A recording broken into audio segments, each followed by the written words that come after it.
Ketika di bulan September 2021 kemarin channel YouTube Bosman mencapai puncak akumulasi teguran dan serangan komplain yang akhirnya akun tersebut di take down dan hilang 100% karena dalam kesalahan versi YouTube, channel Bosman telah dianggap melakukan puluhan kali pelanggaran kode etik tertentu dalam tanda petik. 3 kali peringatan besar sudah dilakukan oleh admin YouTube setelah 3 kali kesempatan alias biasanya yang bernyawa 3, akhirnya 0, akhirnya ditutup, akhirnya hilang. Kemudian tim media channel Bosman melakukan lobby ke YouTube pusat, bahkan ke Google internasional karena YouTube pemiliknya Alphabet, holdingnya Google, untuk dilakukan review yang alhamdulillah ternyata unsur hoax, disinformasi, hal-hal yang dituduhkan tidak terbukti. Hasilnya YouTube channel dikembalikan namun nyawanya 3 bulan baru dapat 1. Selama 3 bulan dipantau harus menjadi anak baik di mana harus tidak ada komplain dari banyak orang ke admin YouTube lagi. Sesungguhnya YouTube nggak peduli sama isi video-video tersebut selama memang tidak mengandung kepalsuan dan pornografi.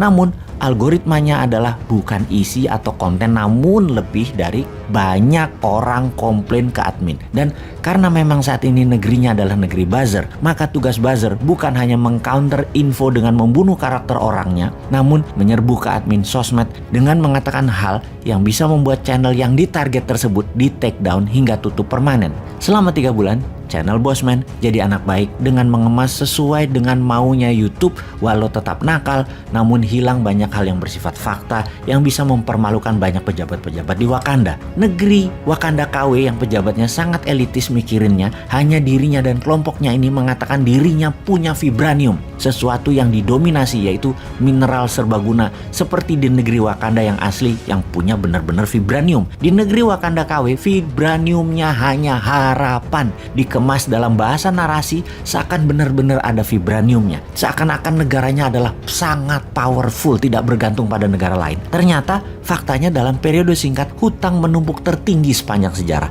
Sumber energi batu bara habis stoknya. BBM impor dipakai bukan untuk yang produktif tetapi banyakkan konsumtif, dan panik sekarang karena harga crude oil dunia terus naik. Sudah tipis cadangan dolarnya, harga minyaknya mahal lagi. Di channel Bosman yang sedang jadi anak baik dalam tanda petik, viewernya dibatasi. Efeknya biasanya viewernya per hari adalah 800 ribuan viewer, saat ini turun menjadi 300 ribuan viewer per harinya. Di mana selama masa probation tersebut, video-video Bosman tidak jalan alias tidak nongol di pop up di depan para subscriber.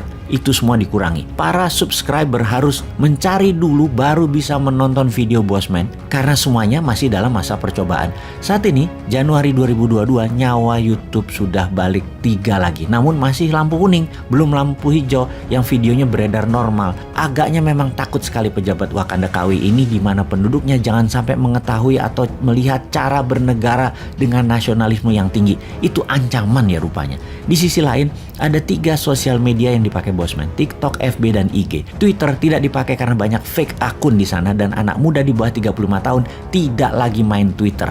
Media TikTok kita sudah 4 kali di take down. Memang media milik Tiongkok ini mengawasi terus Bosman channel yang isunya banyak anti kebijakan luar negeri Tiongkok. Setiap 100 ribu viewer langsung akun tersebut hilang.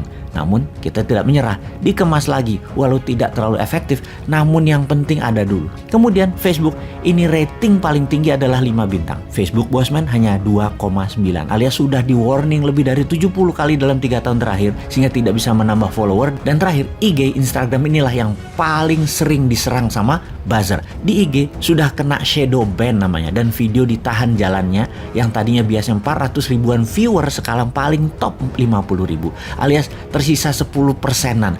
Video pasti tidak dijalankan. Dengan shadow ban ini, follower juga tidak bisa nambah-nambah. Semua akun tersebut ada yang mantau 24 jam, yaitu siapa? Ada buzzer yang nungguin. Asal ada hal yang nyentil pejabat atau kebijakan, langsung serbu admin sosmed dengan menyarankan agar yang diupload barusan di take down. Oke deh, sakarepmu. Tapi lucu juga, ternyata penggemar pejabat sekarang tidak akan percaya apa yang pejabat lakukan terhadap suara kebenaran lain tersebut. Mereka menganggap kita lebay. Namun itu biasa kok di dunia politik kekuasaan. Yang berkuasa ketika diingatkan dengan cara kelolaan lain namun di luar ilmu mereka, daripada malu mending dibungkam. Baik, setelah kembali normal, walau masih lampu kuning, apa rencana kita ke depan?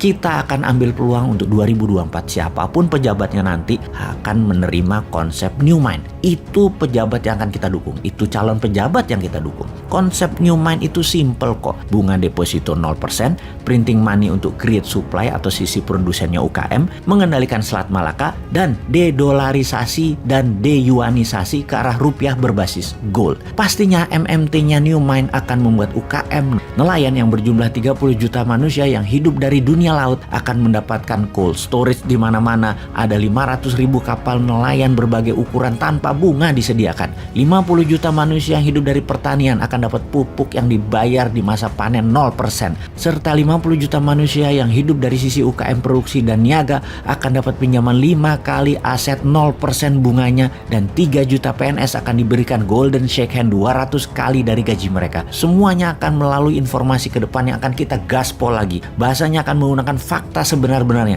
Kita tidak takut di ban lagi, di take down lagi, kita nggak takut. Orang mikir wis, pokoknya waktunya sudah mepet. Dan Anda sahabat semua tugasnya gampang. Sebar link setiap video baru keluar dari Bosman di grup WA, Telegram, media sosial lainnya. Pokoknya usahakan jutaan viewer per videonya. 1 tahun ke depan perbedaan pasti terjadi. Indonesia pasti berdaulat.